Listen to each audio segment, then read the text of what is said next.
ഇവളെ ട്രീറ്റ് ചെയ്യുന്ന അതേ ഡോക്ടർ തന്നെ എന്നെയും ട്രീറ്റ് ചെയ്യുന്നത്. ഞങ്ങൾ എല്ലാ ഒരു ഓങ്കോളജിസ്റ്റേ ഉള്ളൂ. ഒരു ഓങ്കോളജിസ്റ്റ് എന്ന് പറഞ്ഞാൽ സീനിയർ മുരളി സാറിന്റെ കീഴിലാണ് പിന്നെ ഉള്ള ഓരോരുത്തരും ഉള്ളത്. അതായത് റേഡിയോളജിസ്റ്റ് അല്ലെങ്കിൽ കീമോ തെറാപ്പിസ്റ്റ്, ഇങ്ങനെ കുറെ ഓരോരോ ഡോക്ടർമാരുള്ളത്.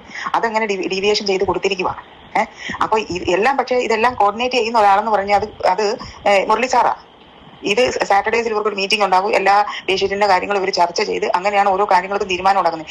ഇവൾക്ക് മാത്രം എന്താ പ്രത്യേകത? ഇവൾക്ക് എന്ത് ഇവിടെ മെഡിക്കൽ കോളേജിൽ ഇത്രമാത്രം ട്രീറ്റ്മെന്റിന് ചെലവെന്തുവാ? PMന്റെ വഴി 2 ലക്ഷം രൂപ കീമോയ്ക്കും റേഡിയേഷനും നമ്മൾക്കുണ്ട്. മെഡിസിനും എല്ലാം കിട്ടും അവിടുന്ന്. പിന്നെ നമ്മൾക്ക് അവിടെ ട്രീറ്റ്മെന്റ് എന്ന് പറഞ്ഞാൽ ട്രീറ്റ്മെന്റ് തുടങ്ങുന്നതിന് മുമ്പ് കുറച്ച് ടെസ്റ്റുകളുണ്ട്. അതായത് ബയോപ്സി, ബ്ലഡ് ടെസ്റ്റ്, പിന്നെ ECG, അതൊക്കെ ചെറിയ ചെറിയ ചെറിയ ഇതാ. പിന്നെ MRI, പിന്നെ CT സ്കാന്. അത് പുറത്തെ ചാർജിന്റെ പകുതി ചാർജേ ഉള്ളൂ ഇവിടെ അകത്ത്. ഇവള് എന്തിലാണ് ഈ തുണി അഴിച്ചിട്ട് ഇവൾക്ക് ട്രീറ്റ്മെന്റിന് വേണ്ടിയിട്ടാന്ന് പറയുന്ന ലോകം ഒട്ടുള്ള ആൾക്കാരെ ഇളക്കി മറിച്ച് ഇവൾ എന്ത് കാര്യത്തിനാണ്? കാരുണ്യയുടെ പൈസ ഉണ്ട്. ഇവൾ എന്ത് കാര്യത്തിനാണ് ഈ പൈസ മുഴുവൻ നാട്ടുകാരോട് ചോദിക്കുന്നത്? എന്റെ ചോദ്യം അതേ ഉള്ളൂ. കാരണം ഞാനിപ്പോ 5ാമത്തെ കീമോ കഴിഞ്ഞിട്ടിരിക്കുന്ന ആളാ. ഇവൾ 1ാമത്തെ കീമോ വേണ്ട കഴിഞ്ഞത്. ഞാൻ 5ാമത്തെ കീമോ എടുത്തിരിക്കുന്ന ആളാ.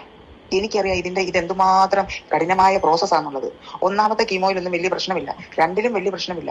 3ാമത്തതിൽ തൊട്ടാണ് നമ്മുടെ ശരീരം ഇതിനെ പ്രതികരിച്ചു തുടങ്ങുന്നത്. ഇവള് വീഴും. ഇവള് ഇപ്പൊ ഈ കാണിക്കുന്നതല്ല, ഇവള് വീഴും. അവൾക്ക് 35 കിലോയേ ഉള്ളൂ.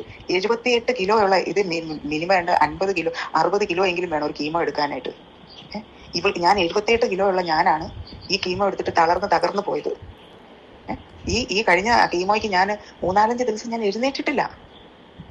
ഇവള് ഇപ്പൊ ഞാൻ ഇന്നലെ ഇന്നൊക്കെ ആയിട്ട് ഞാൻ ഒന്ന് എഴുന്നേറ്റ് ഒന്ന് മനുഷ്യന്റെ ഒരു ഇതിൽ ഞാൻ ആയി വന്നത്. ഇവൾ ഇതായി കാണിക്കുന്നത് എനിക്ക് മനസ്സിലാവുന്നില്ല. ഇവൾ എന്തിനാണ് ഈ പൈസ മുഴുവൻ നാട്ടുകാരോട് മുഴുവൻ ചോദിക്കുന്നത്? എന്തിനാണ് ചോദിക്കുന്നത്? പിന്നെ ഇവള് ICU കയറ്റി കിടത്തി. അതായത് എനിക്ക് കഴിഞ്ഞ ചൊവ്വാഴ്ച എനിക്ക് കീമോ ഉണ്ടായിരുന്ന എന്നാണ് ഇവളെ ICU കൊണ്ടുവന്നത്. ഇവള് സീമാജി നായരുമായിട്ട് ICUവിന്റെ അകത്ത് എങ്ങനെ കയറി? ഫോട്ടോ എടുത്ത്. കാരണം അവിടെ മൊബൈൽ യൂസ് ചെയ്യാനേ പാടില്ല. ഞാൻ കീമോ എടുത്തോണ്ടിരുന്നപ്പം ഒരു ഫോട്ടോ എടുത്തപ്പോഴേ സിസ്റ്റർമാർ വന്നിച്ചും പറഞ്ഞു എൻ്റെ അടുത്ത് ഫോട്ടോ എടുക്കാൻ, മൊബൈൽ വെച്ച് ഫോട്ടോ എടുക്കാനും പാടില്ല ഇവിടെ, അത് സ്ട്രിക്റ്റ് ആയിട്ട് നമ്മളോട് പറഞ്ഞു. അങ്ങനെയുള്ള ഒരു കീമോ എന്ന് പറഞ്ഞാൽ പബ്ലിക്കായിട്ട് ഒരു വാർഡിന്റെ അകത്ത് നമ്മളെ കിടത്തി കീമോ തരുന്നത്. അപ്പൊ ഈ ICUവിന്റെ അകത്ത് കയറി ഇങ്ങനെ ഇവള് ഫോട്ടോ എടുത്ത് ഇവളെ ആര് സഹായിച്ചതിന്? ആരാ സഹായിച്ചത്? ഒന്നിയിൽ അവിടുത്തെ സ്റ്റാഫുകൾ ആരെങ്കിലും ഇവളെ സഹായിച്ചു കാണും. അത് ഇവള് പറയുന്നത് ഇവള് കൈക്കൂലി ഡോക്ടർമാർക്ക്, അവിടെ ഡോക്ടർമാർ ആരും കൈക്കൂലി മേടിക്കുന്നവരല്ല. ക്യാൻസർ ഡിപ്പാർട്ട്മെന്റ് ഡോക്ടർമാരെല്ലാം എക്സ്ട്രാ ഡീസന്റുമാണ്, വളരെ നല്ല ആൾക്കാരുമാണ്. ഞങ്ങളെയൊക്കെ ചികിത്സിക്കുന്ന ഡോക്ടർ എന്നൊക്കെ പറഞ്ഞ് എന്തോ നല്ല ഡോക്ടറാണെന്നറിയാമോ? അത് എത്ര നേരം നമ്മളിത് ഡീറ്റെയിൽ ആയിട്ട് കാര്യങ്ങൾ പറഞ്ഞു തരുന്നത്. ഇവള് നേരെ വ്യാജമായി ഈ കീമോയെ കുറിച്ചും ക്യാൻസറിനെ കുറിച്ചും വ്യാജ വാർത്തയാണ് പരത്തുന്നത്. ഇവൾക്കെതിരെ നടപടി എടുക്കണം. അതുപോലെ ഇവളിങ്ങനെ കാശ് ചോദിക്കുന്നത് എന്തിനാന്നുള്ളത്, ഈ നാട്ടുകാരോട് മുഴുവൻ എന്ത് കാര്യത്തിന് അവൾ കാശ് ചോദിക്കുന്നത്? ഇവൾക്ക് എവിടെ എന്തിനാ കാശ് ചെലവാകുന്നത്? PMന്റെ ഫണ്ടിൽ നിന്നുണ്ട് 2 ലക്ഷം രൂപ. കാരുണ്യമുണ്ട്. ഇങ്ങനെ ഫണ്ടുകളുണ്ട് ക്യാൻസറിന്. അല്ലാതെ തന്നെ അവളെ വേറെ ആൾക്കാർ സഹായിക്കുന്നുണ്ടല്ലോ. പിന്നെ ഇവള് തുണി അഴിച്ചിട്ട് ആടിയ ഗൾഫിലും അവിടെ ഇവിടെ എല്ലാം പോയി, നാട്ടറബികളുടെ കൂടെ എല്ലാം പോയി വടയപ്പം കൊടുത്ത കാശൊക്കെ ഇഷ്ടം പോലെ ഉണ്ടല്ലോ. ട്രീറ്റ്മെന്റിന് ആയിരുന്നല്ലേ ഇവള് പറഞ്ഞു. ആ കാശൊക്കെ എന്ത് ചെയ്യും? ഇവള് പിന്നെ എന്നും ഓരോ കണ്ടന്റുമായിട്ട് രോഗത്തിനെ ഒരു കണ്ടന്റ് ആക്കിയിരിക്കുക.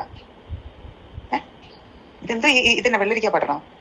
ഇവിടെ തന്തേനെ വിളിച്ചിട്ട് ഞാൻ ചോദിച്ചു, ഇത് നിങ്ങൾക്ക് നാണമില്ലേ നിങ്ങളുടെ മകളെ ഇങ്ങനെ നിങ്ങൾ അഴിച്ചുവിടാനായിട്ട്? അവർക്കൊരു ക്യാൻസർ പേഷ്യന്റ് അല്ലേ? എന്തെങ്കിലും ഭക്ഷണം കഴിച്ച് എവിടെയെങ്കിലും ദൈവത്തെ വിളിച്ച് എവിടെയെങ്കിലും കിടന്ന് മര്യാദയ്ക്ക് അടങ്ങി വന്ന് കിടന്നുകൂടെ? അയ്യോ, ഇയാൾ എന്റെ നേരെ പറയണം, തെറിയാക്കണം. 10 മിനിറ്റ് കഴിഞ്ഞില്ല തൃക്കൊടിത്താനം പോലീസ് സ്റ്റേഷനിൽ നിന്ന് എന്നെ വിളിച്ചിരിക്കുന്നു. നിങ്ങൾക്കെതിരെ ഒരു കംപ്ലൈന്റ് തന്നിട്ടുണ്ട്. രേഷ്മ പി തങ്കച്ചന്റെ ഫാദർ ഒരു കംപ്ലൈന്റ്. ഞാൻ ചോദിച്ചു എന്തോ പരാതിയാന്ന് ഞാൻ ചോദിച്ചു. ഞാൻ അപ്പോഴേ DYSP ഓഫീസിൽ വിളിച്ചിട്ട് ഞാൻ കാര്യം പറഞ്ഞു. അപ്പൊ എന്റെ അടുത്ത് പറയാം, ഒരു വണ്ടി പോലീസ് ഞങ്ങളുടെ വീട്ടിലോട്ട് വരും. ഞാൻ പറഞ്ഞു ഇങ്ങോട്ട് വരാൻ പറഞ്ഞു. എന്റെ വീട്ടിലോട്ട് വന്നാൽ വിവരം അറിഞ്ഞോണ്ട് പോകും, പോലീസാണേലും പട്ടാളമാണേലും. അത്രേ ഉള്ളൂ. എന്താ കാര്യത്തിന്? അവൻ അവന്റെ മകളെ മര്യാദയ്ക്ക് നിർത്താതെ അവൻ പണിക്ക് പോകുന്നുണ്ടോ? അവന്റെ ഭാര്യ പണിക്ക് പോകുന്നുണ്ടോ? അവന്റെ മൂത്ത മകള് പണിക്ക് പോകുന്നുണ്ടോ? മൂത്ത മകളുടെ ഭർത്താവ് പണിക്ക് പോകുന്നുണ്ടോ? എല്ലാം ഇവളെ നാട്ടുകാരെ മൂഞ്ചിച്ചും പറ്റിച്ചും ഉണ്ടാക്കി ഇതുപോലെ പറ്റിച്ച് ഉണ്ടാക്കുന്ന കാശ് കൊണ്ട് മൂഞ്ചി തിന്ന് എല്ലാവരും കൂടി ജീവിക്കുമല്ലേ?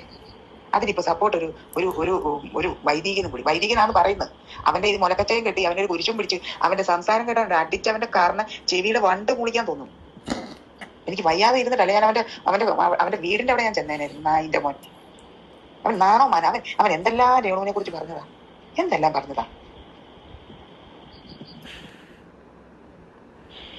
ധൈര്യമായിട്ട് ഉപയോഗിച്ചത്. ഇനി വോയിസ് വേണോ? ഞാൻ ഈ വോയിസ് ഉപയോഗിക്കട്ടെ എന്ന് ചോദിച്ചതിനുള്ള മറുപടിയാണേ. ഇനി അറിവുള്ള കാര്യങ്ങൾ പറഞ്ഞാലോ എല്ലാം ഞാൻ തരാം. എന്റെ ഫുൾ സപ്പോർട്ട് ഞാൻ തരും.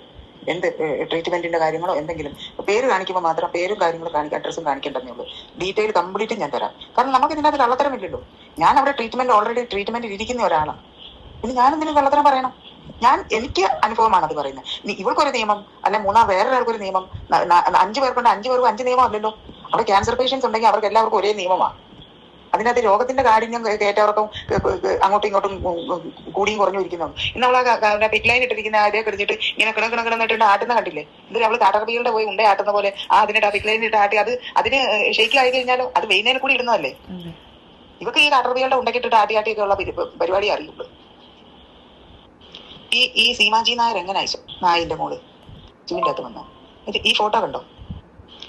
ഈ സീമാജി നായർ എങ്ങനെ അയച്ചുവിന്റെ അകത്ത് വന്ന ഈ ഫോട്ടോ കണ്ടോ? അപ്പൊ ഇവൾക്ക് വേണ്ടിയിട്ട് ആരാ ഈ നിയമം മാറ്റിയത്? അതൊക്കെ നമുക്ക് അറിയണ്ടേ? പബ്ലിക്കിന് അറിയണമല്ലോ. അതിനെ ചോദ്യം ചെയ്യണമല്ലോ. ഇത് ഷെഫീന ചെയ്യേണ്ടതെന്ന് പറഞ്ഞാൽ ഈ ഫോട്ടോ വെച്ചിട്ട് മെഡിക്കൽ സൂപ്രണ്ടിന് കംപ്ലൈന്റ് രജിസ്റ്റർ ചെയ്യണം. അതിന്റെ കോട്ടയം മെഡിക്കൽ കോളേജ് സൂപ്രണ്ടിന്റെ ഇമെയിൽ ID ഞാൻ തരാം.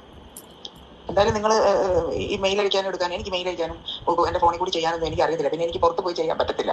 കാരണം ഞാൻ കീമോ എടുത്തിട്ട് ഇൻഫെക്ഷൻ ഉണ്ടാകും നമ്മൾ കറങ്ങി നടന്നു കഴിഞ്ഞാൽ. നമ്മൾ വീടിന്റെ അകത്ത് തന്നെ ഇരിക്കുക. അപ്പൊ മെയിൽ ID ഞാൻ ഇട്ട് തരാം.